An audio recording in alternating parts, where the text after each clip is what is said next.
السلام علیکم ورحمۃ اللہ وبرکاتہ۔ سر درود شریف پڑھ لیجیے۔ نحمدہ ونصلی علی رسولہ الکریم، اما بعد، فاعوذ باللہ من الشیطان الرجیم، بسم اللہ الرحمن الرحیم۔ قل هو اللہ احد، کہہ دو وہ اللہ ایک ہے، اللہ الصمد، اللہ بے نیاز ہے، لم یلد ولم یولد، نہ کسی کو اس نے چنا نہ وہ کسی سے چنا گیا، ولم یکن لہ کفوا احد، اور نہ اس کے برابر کوئی ہے۔ تو میری ماں اور بہنوں، سامعین کرام، مشرکین مکہ نے آپ صلی اللہ علیہ وسلم سے اللہ تعالیٰ کا نسب پوچھا تھا، اس کے جواب میں سورہ نازل ہوئی۔ یعنی مشرکین مکہ نے آپ صلی اللہ علیہ وسلم سے اللہ رب العزت کا نسب پوچھا کہ اللہ رب العزت کا نسب کیا ہے، اس کے جواب میں اللہ رب العزت نے یہ سورہ اخلاص نازل فرمائی، قل هو اللہ احد۔ بعض روایت میں ہے کہ مشرکین کے سوال میں یہ بھی تھا کہ اللہ تعالیٰ کی چیز کا بنا ہوا ہے، یعنی انہوں نے یہ پوچھا تھا نعوذ باللہ کہ اللہ رب العزت کی چیز کا بنا ہوا ہے، سونا چاندی کسی اور چیز کا، اسی کے جواب میں یہ سورہ نازل ہوئی۔ تو اس کی تشریح یہ ہے، قل هو اللہ احد، لفظ کل میں اشارہ ہے کہ آپ صلی اللہ علیہ وسلم کی نبوت اور رسالت کی طرف ہے، کہ ان کو اللہ تعالیٰ کی طرف سے لوگوں کی ہدایت کا حکم ہو رہا ہے۔ یعنی کل یعنی کہہ دو، آپ صلی اللہ علیہ وسلم سے کہا جا رہا، آپ صلی اللہ علیہ وسلم کی رسالت نبوت کی طرف اشارہ ہو رہا ہے کہ لوگوں سے کہہ دو۔ لفظ اللہ اس ذات کا نام ہے جو واجب الوجود اور تمام کمالات کا جامع ہے اور تمام نقائص سے پاک ہے، یعنی ہر چیز سے پاک ہے وہ، اور وہ ایک ہے۔ احد اور وحدت ترجمہ دونوں کا ایک ہی کیا جاتا ہے، مگر مفہوم کے اعتبار سے لفظ واحد کے معنی یہ بھی شامل ہے کہ وہ ترکیب، تجزیز کے تعدد اور کسی چیز کی مشابہت اور مشاکلت سے پاک ہے، یعنی وہ کسی کے یہ متعدد مادوں سے نہیں بنا ہے، نہ اس کی تعدد کوئی امکان ہے، نہ کسی مشابہ۔ یہ جواب ہو گیا ان لوگوں کے لیے جو اللہ تعالیٰ کے متعلق پوچھتے ہیں کہ وہ سونے چاندی کا ہے کسی اور چیز کا۔ یعنی جواب ان لوگوں کے لیے ہے کہ وہ اللہ عزت کو انہوں نے پوچھا کہ کس چیز کا بنا سونے چاندی ہے، اللہ عزت ہر چیز سے پاک ہے، وہ ایک ہے، اس سے بڑا کوئی نہیں، ایک ہی۔ اس ایک مختصر جملے میں، کون سا جملہ قل هو اللہ احد میں ذات و صفات کے سب مباحثے آ گئے، اور لفظ کل میں نبوت اور رسالت کا مسئلہ آ گیا، یعنی کل میں آپ صلی اللہ علیہ وسلم کی نبوت اور رسالت کا مسئلہ آ گیا، یعنی آپ صلی اللہ علیہ وسلم سے کہا جا رہا ہے، اللہ عزت کہہ رہا ہے کل، کہہ دو لوگوں سے، اس میں غور کرو تو یہ مختصر سا جملہ اور عظیم الشان مباحثوں کا حاوی ہے، یعنی اتنا سا جملہ قل هو اللہ احد ہر تمام چیز پہ حاوی، یعنی کہہ دو اللہ ایک ہے۔ اللہ الصمد، سمت کے معنی یہ ہے کہ جس کی طرف لوگ اپنی حاجت اور ضروریات میں رجوع کریں، اور جو بڑھائی اور سرداری میں ایسا ہو کہ اس سے کوئی بڑا نہیں، یعنی جو بڑھائی اور سرداری میں ایسا ہو کہ اس سے بڑا کوئی نہیں۔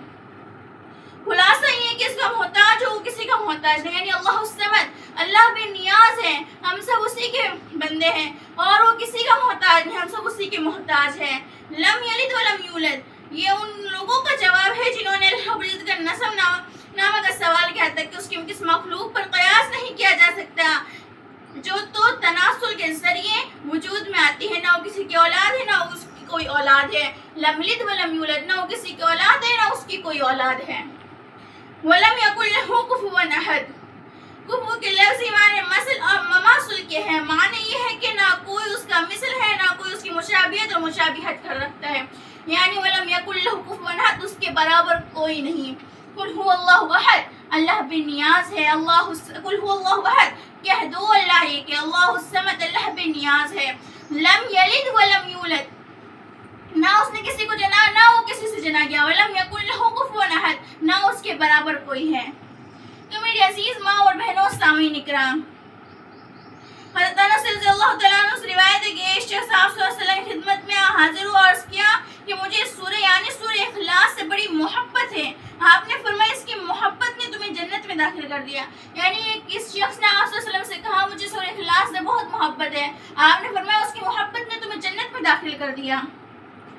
حضرت ابو ہریرہ رضی اللہ تعالیٰ عنہ سے روایت ہے کہ ایک مرتبہ آپ صلی اللہ علیہ وسلم نے لوگوں سے فرمایا سب جمع ہو جاؤ تو میں 1/3 قرآن سناؤں گا۔ کیا کہا؟ سب جمع ہو جاؤ میں تمہیں 1/3 قرآن سناؤں گا۔ جو جمع ہو سکتے تھے جمع ہو گئے تو آپ صلی اللہ علیہ وسلم تشریف لائے اور قل هو اللہ احد کی قرات فرمائی اور ارشاد فرمایا سورہ 1/3 قرآن کے برابر ہے۔ کون سی سورہ؟ سورہ اخلاص، قل هو اللہ احد 1/3 قرآن کے برابر ہے۔ حضرت عقبہ بن عامر رضی اللہ تعالیٰ عنہ سے روایت ہے کہ آپ صلی اللہ علیہ وسلم نے فرمایا کہ تم کو ایسی 3 صورتیں بتاتا ہوں جو تورات، انجیل، زبور، قرآن سب میں نازل ہوئی ہے، اور فرمایا رات کو اس وقت تک نہ سو۔ آپ صلی اللہ علیہ وسلم کیا فرمایا؟ تمہیں ایسی صورت بتاتا زبور سب میں نازل ہوئی ہے. اور رات کو اس وقت تک نہ سو جب تک کہ ان کی معوذتین اور قل هو اللہ کو نہ پڑھ لو. معوذتین سورہ فلق سورہ ناس، قل اعوذ فلق سورہ فلق ہے، قل اعوذ ناس سورہ ناس ہے. قل هو اللہ معوذتین اور سورہ اخلاص نہ پڑھ لو. حضرت عقبہ کہتے ہیں، جو روایت کرتے وہ کہتے ہیں کہ میں نے اس وقت سے کبھی اس وقت نہیں سویا جب تک کہ ان صورت کو نہ پڑھ لیتا. اس لیے ہمیں چاہیے قرآن اور سنتوں پر عمل کریں. ہم نے سنا ہے، ہمیں چاہیے جب ہم سوئیں تو اس چاروں کو آیت الکرسی اور معوذتین یعنی سورہ فلق سورہ ناس اور سورہ اخلاص اور چاروں کو آیت الکرسی اور تسبیح فاطمہ سبحان اللہ 33 مرتبہ 33 مرتبہ الحمدللہ 34 مرتبہ اللہ اکبر پڑھ کے سو. اس میں ہماری حفاظت ہے، اس میں اور نبی کا سنت طریقہ بھی ادا ہو گیا، ہمیں نیکیاں بھی مل کر ہماری حفاظت بھی ہو رہی سونے میں. ہمیں چاہیے ان چیزوں پر عمل کریں. اس لیے آخر میں اللہ رب العزت ہمیں قرآن کو پڑھنے کے ساتھ اس کی ہر باتوں پر احکامات پر عمل کرنے کی توفیق عطا فرمائے. اور جتنا کچھ میں نے کہا ہے اور آپ سبھی نے سنا ہے اس پر عمل کرنے کی توفیق عطا فرمائے. آمین. وما علینا الا البلاغ. السلام علیکم ورحمۃ اللہ وبرکاتہ.